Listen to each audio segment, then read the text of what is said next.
Hello Christelle. Salut Noën. Hello Christelle, merci beaucoup d'être avec moi aujourd'hui pour cette nouvelle interview. Est-ce que je peux déjà te demander de te présenter, s'il te plaît?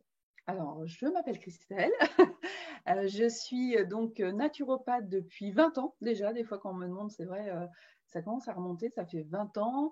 Quoi te dire? Eh bien, je suis aussi digital nomade, donc je fais de la naturopathie aussi tout en voyageant.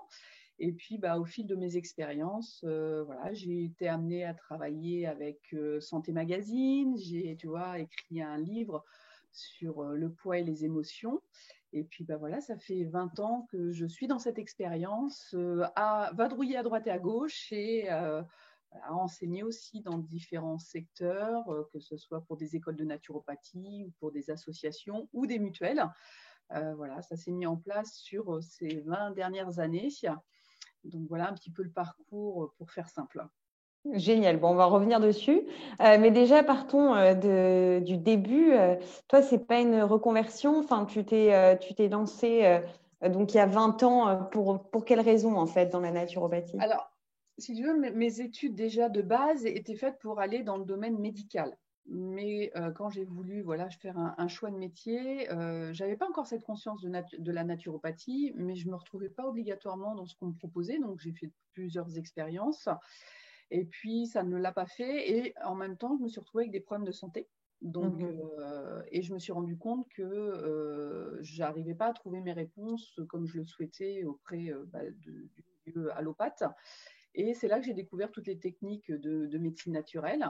Et pour moi, c'est là aussi où ça a été le déclic, où je voyais vraiment cette notion de globalité qui était importante à prendre en compte. Et du coup, c'est ce qui m'a poussé à ouvrir la porte d'une école de naturopathie et de me former pour voilà, pratiquer, être dans l'accompagnement après. Au final, c'était déjà un cursus que je voulais faire depuis très jeune, voilà, mais je ne m'y retrouvais pas dans ce qu'on me proposait jusqu'à maintenant. Hmm. Oui, et puis en plus, j'imagine qu'on n'en parlait pas beaucoup. Non, non, moi je sais que quand on m'a parlé de la naturopathie, pour moi déjà, je ne savais pas ce que ça voulait dire. Ben Il a oui. fallu que j'aille chercher sur Internet pour comprendre à quoi que ça correspondait, comment on accompagnait en naturopathie. Et c'est ces recherches-là qui m'ont déjà permis, moi, de travailler sur moi et après de me dire, mais c'est vraiment cette globalité que j'avais, mais ce n'était pas encore conscient pour moi. Et ça a vraiment répondu à mes attentes d'accompagnement. Hmm. Ok. Super. Et du coup, une fois que donc, tu finis cette formation, comment ça se passe pour toi? Donc, tu as ton diplôme et voilà, maintenant, Ah, il faut, alors, j'imagine, comment ça se trouver. passe? À l'époque, maintenant, je suis à Nantes. À l'époque, j'habitais dans le sud de la France. Et c'est pour ça que j'aime bien partager les expériences. J'ai envie de te dire, au départ, je ne savais pas comment démarrer. Donc, j'étais dans un petit Ouais. village au fin fond des Cévennes. Et je me suis dit, bon, il va falloir que je me fasse connaître.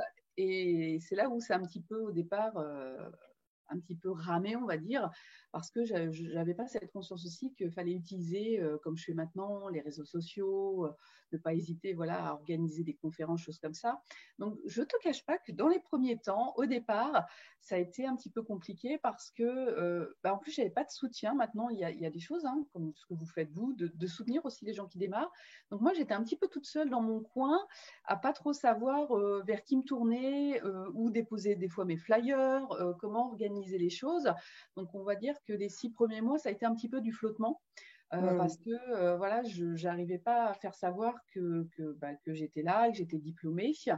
Et donc, il a fallu un petit peu de temps et quelques rencontres pour commencer à organiser voilà, cette communication. Et en plus, entre deux, j'ai déménagé sur Nantes, donc je ne suis pas originaire de Nantes, donc je suis arrivée sur Nantes. Il a fallu là de nouveau tout recommencer parce que personne me connaissait et connaissait aussi la pratique pour l'époque. Hmm. Donc, bon, on va dire que les débuts n'ont pas été simples, donc c'est pour ça que j'encourage souvent en disant, il ne faut pas se désespérer, il y a des choses à mettre en place, ça fonctionne, mais au début, c'est vrai que on a notre diplôme, on est plein de volonté, mais on ne nous a peut-être pas suffisamment armés sur comment on communique pour faire savoir qu'on est là et qu'on a des choses sympas à proposer. Carrément. Et du coup, bah, concrètement, toi, tu as mis quoi en place quelles ont été Alors, les premières actions pour te faire connaître? mes premières actions, ça a été par le biais d'Internet. Mhm. Alors déjà, si près des magasins bio, j'organisé, Voilà, des fois, c'est pas toujours évident. Maintenant, on est Mm. plus nombreux, mais pour l'époque, j'organisais des petites conférences, voilà, de différentes thématiques selon les saisons, déjà pour que les gens récupèrent de l'information, découvrent ce qu'était la naturopathie, puis qu'on puisse échanger ensemble pour qu'ils sachent qui je suis, comment je travaille. Ça, c'est important, ça rassure les gens aussi d'avoir un lien. Et après, j'ai beaucoup utilisé les réseaux sociaux, c'est-à-dire Facebook, YouTube, surtout des newsletters, pour dès que je récupérais des adresses mail de gens qui étaient intéressés lors des conférences ou lors des consultations, d'avoir une newsletter aussi pour informer les gens de différentes thématiques, de stages, pour voilà, entretenir toujours cette notion de lien avec Mm. le grand public. Et puis les réseaux sociaux, ça va être aussi important. On touche beaucoup de monde avec les réseaux sociaux. Et de toujours voilà, partager une information, quelle qu'elle soit, mais une information qui nous tient à cœur. C'est aussi montrer qui on est, vers quoi on veut tendre de façon générale dans notre quotidien. Et puis, ça va plaire à des gens qui vont avoir envie de nous connaître ou de nous consulter. Mais ça a Mm. été surtout l'utilisation beaucoup des réseaux sociaux, de ce lien virtuel qui fonctionne bien, et aussi sur place, dès que c'était possible, de faire des conférences. Et sur les réseaux sociaux, tu partages, est-ce que tu as une stratégie un petit peu réfléchie de qu'est-ce que tu partages, à quel moment Oui, alors ça, ouais, ça c'est hyper important. C'est bien que tu en parles. J'avais une amie journaliste qui m'avait dit, tu sais, lorsque tu veux voilà, te faire connaître, il faut que ça soit, faut que tu aies un plan.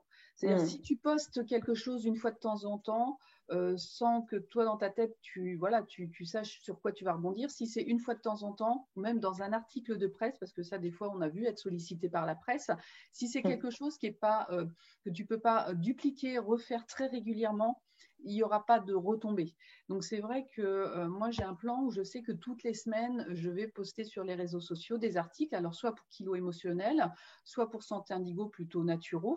Et toutes les semaines, ça va être, je poste à 2 fois par semaine des articles où donc les gens savent qu'il va y avoir un article.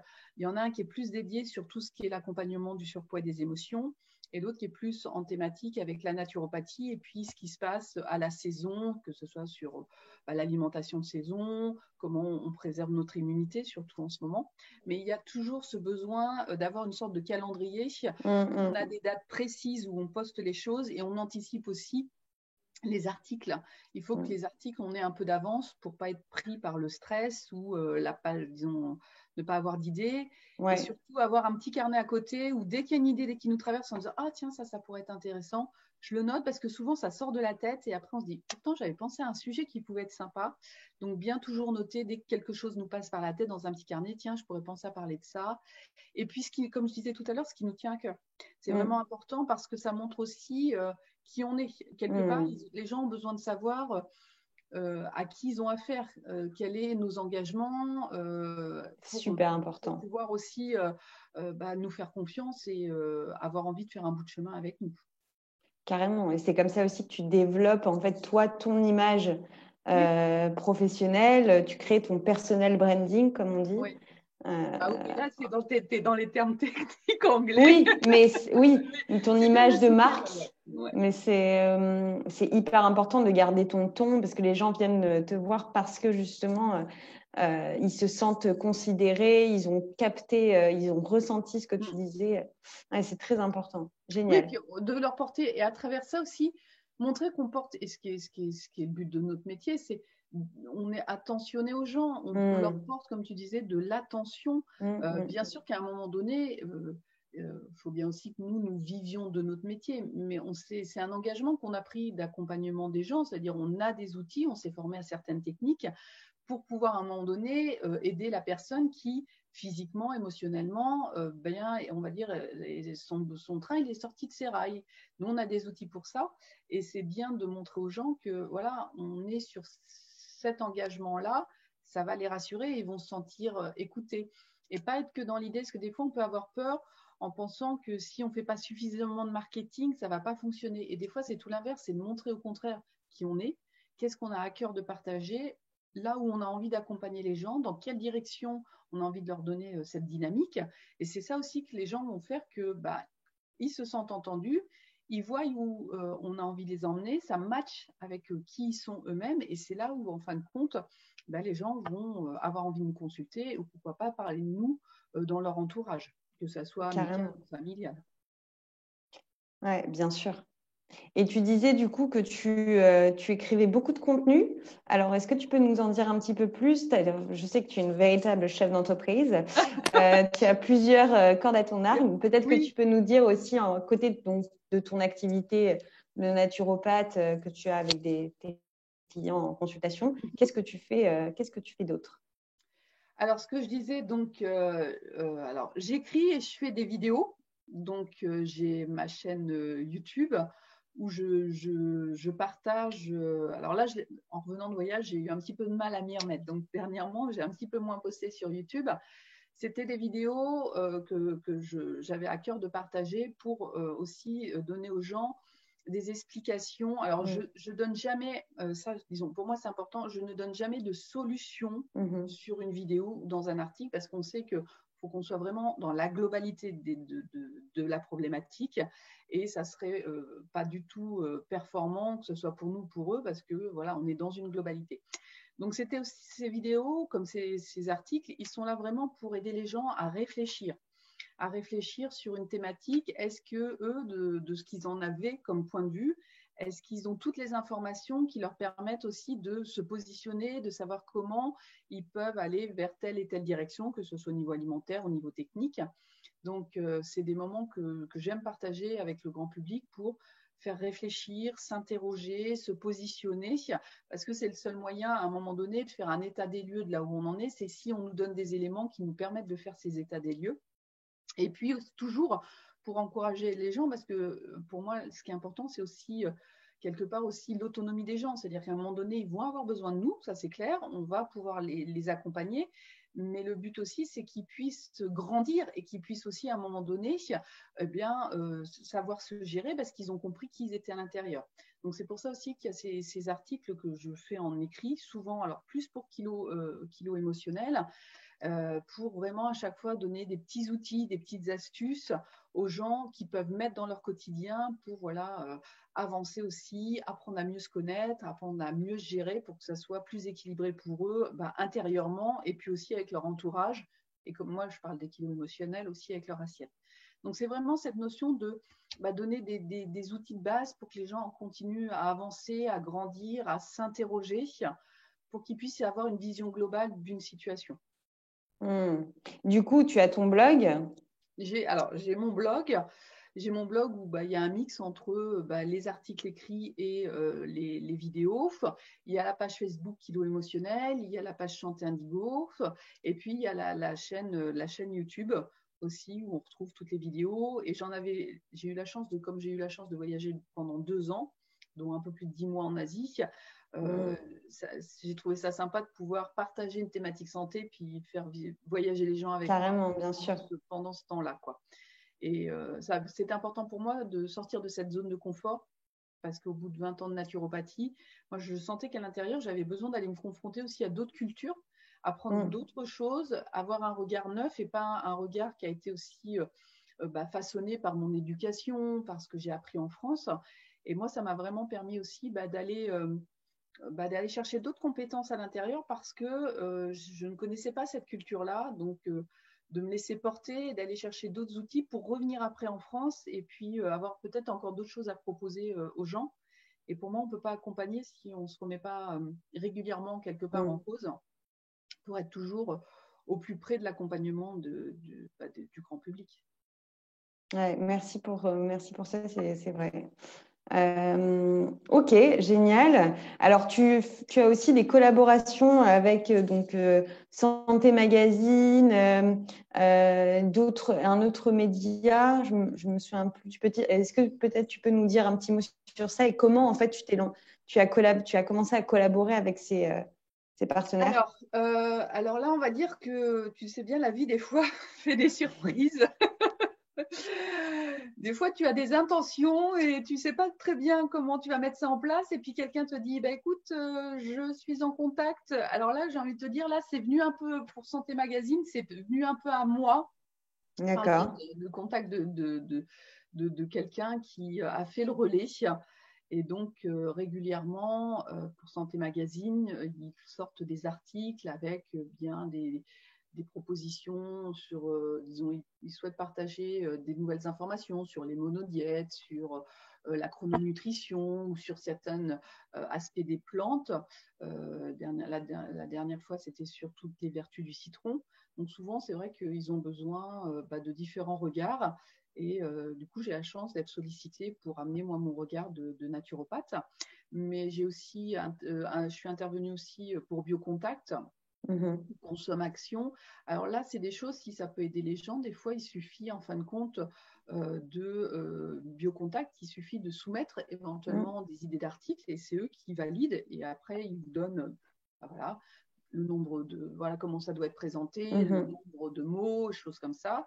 Et puis, on travaille avec eux. Donc, autant Santé Magazine, c'est pas moi obligatoirement qui ai été les chercher, autant pour d'autres, que ce soit Consomme Action, Biocontact ou d'autres, souvent, c'est moi qui ai pris le temps de faire des propositions de thématiques qui ont été validées, retenues, et puis après, ça a été publié dans l'année. Voilà, il faut savoir que des fois, il y a un petit peu de délai dans l'année qui est en cours. Pour les naturopathes, il y a aussi un magazine assez scientifique qui s'appelle Hippocrate. C'est pareil, on peut soumettre, bien sûr, en respectant leur charte, d'éventuels articles, et ça permet aussi de se faire connaître et puis de partager aussi une vision d'une problématique santé ou de la façon dont on peut gérer certains troubles fonctionnels. Ouais, carrément. Et dans tout ce contenu que tu écris, les vidéos, etc., tu t'es lancé un peu comme ça, j'imagine que tu n'as pas fait de formation. Non, alors j'ai la chance, non, j'ai pas fait de formation, mais je pense que des fois, ça peut être pas mal de faire des formations. Bon, j'ai un avantage, c'est que j'ai un mari qui est dans l'informatique. Donc, il y a quand même des fois besoin d'un soutien. Ça, c'est clair, quand on ne s'y connaît pas. Et si je me suis lancée, c'est parce que j'ai eu quand même ce soutien de lui et d'autres personnes qui étaient dans ce domaine-là pour me guider et pour m'apprendre quand même aussi. Là, ça ne se voit pas, mais bon, j'ai quelques lumières qui me servent aussi à enregistrer que j'ai activé là. Il y a le matériel, s'il y a besoin de conseils sur du matériel, quelle caméra éventuellement utiliser, même si même un téléphone. Le montage vidéo, c'est quand même moi qui le fais, donc voilà, j'ai eu une petite formation pour monter les vidéos. Ça peut être bien d'avoir un petit peu d'accompagnement parce que c'est vrai que chacun son métier. J'ai eu cette chance quand même d'être accompagnée. Je pense que toute seule, je ne suis pas sûre que je me serais lancée aussi facilement. Alors, surtout dans la vidéo, hein, pas dans le côté écriture. Mais c'est vrai que la vidéo, c'est quand même quelque chose de particulier. Mais c'est vraiment moi, je trouve que c'est sympa comme échange aussi, ce travail en vidéo. Et en parlant de vidéo aussi, j'ai oublié de te dire, il y a aussi les lives Facebook que je fais régulièrement pour échanger avec les gens. Et là, c'est toujours côté plutôt, disons, kilo émotionnel. D'accord. Ok. Et justement, tu parles de solitude, la solitude de l'entrepreneur, du praticien. Enfin, comment tu le vis, tu le vois et quels conseils tu pourrais donner à des praticiens qui ressentent un peu ce sentiment? Alors, comme je te disais tout à l'heure, moi j'ai commencé il y a 20 ans et le moment où je l'ai vraiment le plus vécu, c'est au début de cette carrière où voilà, donc j'ai d'abord été isolée dans le sud, je suis arrivée sur Nantes. Et c'est vrai qu'il n'y avait pas de réseau, il n'y avait pas d'échange, c'est-à-dire qu'on était diplômés, on sortait de l'école et se débrouiller. Si on gardait quelques contacts avec quelques amis qu'on s'était fait à l'école de Naturo, c'est tout ce qui restait. Et puis, bon, après, moi, j'ai eu la chance aussi d'enseigner dans différents endroits. Et c'est pour ça que j'ai eu à cœur de partager, c'est de me rendre compte que, OK, individuellement, si tu veux, faut bien mener sa carrière. Mais de travailler aussi en réseau, d'être en groupe, de pouvoir partager, de pouvoir se soutenir, de pouvoir échanger sur des cas pratiques, parce que moi j'accompagne aussi des naturopathes sur des thématiques, des fois de cas pratiques pour différents organismes. On se rend compte aussi que la solidarité d'être dans l'échange, ça permet aussi de ne pas se sentir isolé et de toujours pouvoir progresser, être aussi informé de ce qui se fait au niveau dans des nouvelles données scientifiques d'une prise en charge d'une pathologie. Et je trouve que moralement, c'est hyper important de faire partie d'un réseau Et ce n'est pas pour autant qu'individuellement, ça nous annule. Pour moi, au contraire, c'est complètement, les deux sont ensemble. Et parce que moi, j'ai ce partage-là avec les autres, je me sens en équilibre. Si je suis toute seule dans mon coin, je ne vais pas pouvoir échanger. Des fois, on a des idées parce qu'on échange ensemble. On évolue sur certaines thématiques parce qu'il y a ce réseau-là. Et pour moi, c'est vraiment plus qu'important. Et c'est pour ça que je n'hésite pas non plus à donner des cours dans des écoles qui ne sont pas très loin de mon cabinet. On pourrait dire, c'est pas logique, tu formes des gens alors que tu sais qu'après, ils vont s'installer dans ton secteur. Mais pour moi, il n'y a pas de concurrence. Au contraire, plus on est ensemble, plus on se rassemble, plus on peut partager, plus on se fait grandir aussi en tant que professionnel. Et après, ça ne nous empêche pas qu'individuellement, on peut aussi chacun notre activité. Donc pour moi, c'est complètement compatible. Et je pense que ça nous permet aussi d'être bien avec soi-même et de toujours être en évolution parce qu'on ne peut pas demander aux gens de changer et d'évoluer si nous, on reste figé ou par peur de quelque chose, on reste isolé. Ça ne nous fait vraiment pas avancer, quoi. Oui, complètement. Je partage tout à fait ce point de vue. Génial. Alors, vu qu'on est en période un petit peu de crise, je voulais qu'on parle 2 petites minutes du Covid, de la crise sanitaire. Et toi, comment tu vis cette transition? Donc, on en a un petit peu parlé en off, mais du coup, tu le vis très bien. Et je voudrais juste que tu nous expliques un petit peu comment ça se passe pour toi et quel a été… peut-être quelles ont été les opportunités que tu as vues, le switch que tu as fait. D'accord. Alors moi, il faut savoir que quand il a été annoncé déjà le premier confinement, j'étais en Thaïlande. Voilà, donc on a devancé. Donc j'étais déjà en travail. Alors ce que je te disais tout à l'heure, parce qu'on échangeait en off. Donc moi, j'étais en Thaïlande parce que je continue, pour à l'époque, je continue à voyager tout en travaillant. Donc moi, tout ce qu'on va dire qui est visio, consultation, c'est des choses que j'avais déjà mis en place pendant mon voyage. Je continue à suivre des gens que je suivais en présentiel en France et aussi des gens que je n'ai jamais vus, que je suis, qui sont en Suisse, en Belgique, comme je te disais aussi en Floride. Donc le retour en France, pour moi, j'ai envie de dire, ça n'a pas changé grand-chose parce que tout était installé pour moi au niveau visio. Donc, c'était facile de continuer à prendre les rendez-vous à distance. Et puis, toutes les écoles pour lesquelles j'interviens sont passées sur un modèle aussi visio. Donc, pour moi, ça n'a pas vraiment changé quelque chose à ce niveau-là. Et je pense que c'est complètement jouable d'accompagner, que ce soit en première consultation ou en suivi. Si on a développé des outils, des questionnaires, pour moi, c'est complètement possible de suivre les gens. Parce qu'à un bout d'un moment, quand on est bien concentré, de toute façon, on oublie qu'il y a un écran entre nous deux et les choses sont jouables. Là où moi, ça m'a interpellée, le confinement, c'est de me dire, voilà, on en est dans une situation quand même qui est assez importante, qui est une crise mondiale. En Thaïlande et en Asie, pour avoir aussi constaté les notions de pollution avec le plastique, choses comme ça, moi, ça m'a fait surtout réfléchir une fois de plus à me dire aussi, moi, en tant que personne individuelle aussi, comment je peux me positionner, qu'est-ce que ça raconte aussi de ma façon de vivre? Est-ce qu'il y a des choses que je peux encore améliorer et de me rendre compte aussi qu'il y a eu, on va dire, les pro-masques, anti-masques. Bon, on ne va pas rentrer, mais il y a toute une polémique autour quand même de ce Covid. Et de me dire, je pense qu'actuellement, il y a encore besoin de travailler encore plus la bienveillance, la solidarité et la tolérance. Pour moi, je me dis, il y a encore à faire du boulot là-dessus et d'aller là-dessus. Donc, d'un côté, il y a tout ce travail qu'on peut continuer à faire par visio. Voilà, il faut être à l'aise, ce que je disais, il faut être à l'aise avec ça. Il y a des outils très simples, là, comme on est en train d'utiliser Zoom, il y a quand même des outils simples sur lesquels on peut se former. Et c'est complètement jouable de continuer à faire son activité à distance. Et puis peut-être de profiter de ce temps-là pour voir est-ce qu'il y a des choses qui me vont, est-ce que ce confinement me renvoie à certaines peurs et est-ce que moi j'ai des choses encore à régler émotionnellement pour être bien, pour toujours être dans l'accompagnement. Moi, je l'ai plutôt vu comme ça, parce que c'est vrai que sur mon travail lui-même, il n'y a pas eu beaucoup d'impact. Mais parce que c'était mis en place avant aussi, je pense. Voilà, c'était mis en place déjà avant que le confinement arrive. Donc, je veux bien croire que pour des gens qui n'avaient pas encore cette culture-là ou cette facilité-là, ça peut prendre un petit peu de temps, mais ça peut être quelque chose à mettre en place par la suite. Et même si on fait du présentiel, peut-être se dire de temps en temps, parce qu'on ne sait pas. On dit à Hong Kong, il y a une 4e vague. Je n'ai pas été chercher voir s'il y avait reconfinement ou pas. mais ça peut être un outil et les gens s'y adaptent très très bien. Et moi, j'ai vu des gens Complètement. qui me consultent en présentiel qui, avec le confinement, ont découvert voilà, le Zoom et qui, à l'heure d'aujourd'hui, selon voilà, les suivis, préfèrent rester pour l'instant en visio et ça se passe vraiment très très bien. Mm. Après, bien sûr, Et si on fait de la réflexologie plantaire, ça va être compliqué ou de l'ostéo. ouais, bah, il faut Enfin, de tout ce qui est peut-être. technique psycho-émotionnelle ou naturopathie, ça c'est jouable. Oui, après,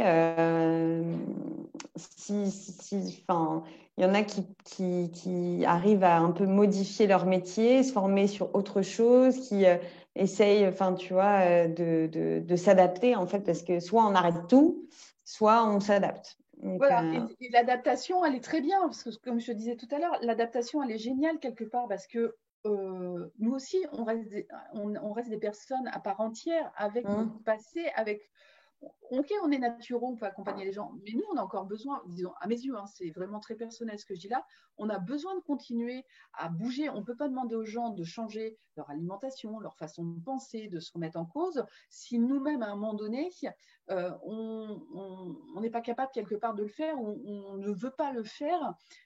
Bah si, à un moment donné, nous aussi, peut-être que dans notre façon de faire en tant que naturopathe, on a besoin de revisiter cette histoire-là et de voir bah, là où on en est avec ce Covid, à quoi ça nous renvoie pour mieux nous positionner et encore nous faire, comme je disais tout à l'heure, continuer à nous faire cheminer et évoluer sur ce chemin-là. Et c'est là où ça peut être intéressant aussi pour nous, cette crise, elle n'est pas facile, mais je pense que comme ce qu'on demande aux gens, il faut qu'on soit aussi capable de capable de. s'appliquer à soi-même pour pour savoir à quel point c'est facile, difficile, et être toujours dans cette écoute que quand on reçoit des gens, rien n'est facile non plus pour eux. Et nous, on continue à le vivre, donc on peut être vraiment dans cette écoute et dans cette tolérance à mettre les choses en place ou pas. Parce qu'il y a ça aussi, parce que les gens, il faut qu'ils bougent pour aller mieux. Et puis, des fois, c'est pas toujours facile. Donc, que nous, on le revive aussi de temps en temps, c'est pas mal aussi. Ouais, complètement. Je trouve que ça peut être bien. Ouais. Génial. Écoute, on arrive à la fin. J'aime bien poser comme question de fin, voilà, si tu avais des recommandations pour des praticiens qui sont aujourd'hui un peu perdus ou qui se lancent ou qui sont déjà en activité depuis longtemps mais qui n'arrivent pas à passer un cap. Voilà, si tu devais donner deux, trois conseils qui, toi, t'ont aidé dans ton métier. Alors, Que... ça va Alors, mon message va peut-être être redondant par rapport à tout ce qu'on a dit tout à l'heure, mais quand on parlait d'isolement, de ouais, surtout pas rester isolé. ouais. Ça, c'est clair. De faire partie de réseaux, de ne pas hésiter à s'encadrer de personnes qui ont des compétences qu'on n'a pas, puisqu'on parlait on parlait de vidéos, on parlait d'internet, on parlait de différentes choses. Mais pour moi, il y a cette notion de s'encadrer de personnes qui peuvent nous accompagner sur le développement de cette activité-là qui est autre que du présentiel. Faire partie de réseaux parce qu'on échange beaucoup d'informations, ça permet de se soutenir, de comprendre ce qui se passe pour les uns et qu'on puisse récupérer de l'information vraiment pour nous. Et d'avoir, quand on décide de prendre une direction, c'est d'avoir une régularité. C'est pas la peine d'aller s'éparpiller sur mille et une choses, c'est vraiment savoir pourquoi je le fais, pourquoi je veux mettre ça en place, qu'est-ce que j'attends de ce que je vais mettre en place là, où je veux que ça me mène. Et quand on choisit cette direction-là, au début, c'est pas toujours facile. Moi, je veux dire, quand j'ai lancé ma chaîne YouTube, au départ, j'avais pas beaucoup de vues. Maintenant, j'ai la chance d'en avoir bien plus. Au départ, Ouais, c'était mais c'est la 10-15 vues. régularité. Mais il y a une régularité à avoir et de tenir bon, de ne pas lâcher parce que sous 1 ou 2 mois, il ne se passe rien. Il faut toujours comprendre qu'il y a un temps où, comme la maillot, il faut qu'elle prenne et à un moment donné, on tourne. Et il faut vraiment se donner du temps aussi, quand on met quelque chose en place, se donner du temps aussi pour que ça prenne et que ça fonctionne. Si on arrête trop vite, ou si on va sur différentes directions, c'est là le risque, c'est que rien ne rapporte parce qu'on s'est trop étalé et on ne s'est pas donné le temps. Donc pour moi, c'est vraiment ça, c'est faire partie d'un réseau, s'entourer de gens qui peuvent nous aider vraiment, qui ont des compétences à nous faire grandir sur là où on veut aller et surtout avoir de la régularité. Génial, c'est trois super conseils. Voilà. Top. Pour finir, du coup, où est-ce que nous, on peut te retrouver si on te cherche donc, sur Médoucine bien sûr. Et puis sur ta page Facebook, donc on mettra… Réseau, si je peux me permettre, s'il reste encore 2 minutes. Réseau quand même alors comme j'étais à l'étranger, on s'était contacté, mais j'étais déjà à l'étranger. Et réseau auquel je fais partie maintenant, que quand même j'ai mis en place pile poil pendant le confinement quand même. Et qu'il y a des gens qui me disaient, t'es sûr que tu veux mettre ça en place pendant… Oui, le premier, oui, je rentrais de l'étranger et c'était hyper important pour moi de le faire à ce moment-là. C'est-à-dire, c'est pas parce que des fois on est dans des périodes creuses qu'il faut s'arrêter à ce moment-là. Ouais. C'est là où il faut, au contraire, vite réagir et continuer à avancer. Carrément. Et justement, peut-être si tu as encore effectivement 1 minute, nous dire un petit mot sur Médoucine et voilà pourquoi est-ce que Médoucine t'a aidé dans ton activité ou t'aide voilà, qu'est-ce que tu aimes dans le réseau? Alors, tu vois, comme je disais tout à l'heure, faire partie d'un réseau. Alors, j'ai fait partie, on va dire, de pseudo, alors on va dire pseudo-réseau, mais on va dire que c'était plutôt des annuaires. C'était pas un réseau, c'était des annuaires. J'ai découvert Médoucine et pour moi, c'était important, tu vois, d'y adhérer dans le sens que on parle de réseau, on parle de vous nous mettez en avant nos professions, le sérieux. Et ça permettait pour moi, si tu veux, qui revenait de 2 ans d'absence quand même de la France. Les gens, ils n'ont pas attendu non plus que je rentre pour aussi des fois aller voir vers d'autres thérapeutes. Moi, ça m'a permis de me refaire reconnaître auprès de gens qui me connaissaient pas, d'autres qui avaient perdu mes contacts suite à mon départ de la France.